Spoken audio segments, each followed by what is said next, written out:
ក្បាលវាស្រឡាចង់ចេញទៅក្រៅយកភាពមុងសៅបោះចោលឲ្យអស់ចង់ចេញរីលែកខ្លះឲ្យខួរក្បាលវាស្រឡាចង់ចេញទៅក្រៅយកភាពមុងសៅបោះចោលឲ្យអស់ចង់ដើរលំហែខ្លាពេលនេះសំភារច្រើនណាស់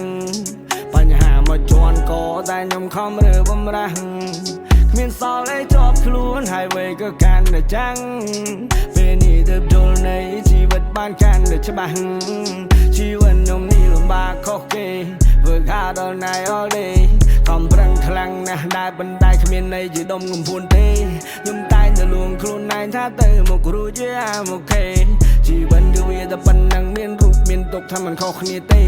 ផ្លូវចិត្តពិតសំខាន់ណាស់ចង់ដើរលេងខ្លាំងឲ្យបានស្រឡាញ់បោះចោលរឿងនៅធុញថប់បោះចោលរឿងរ៉ាវឈឺចាប់ចាស់ចាស់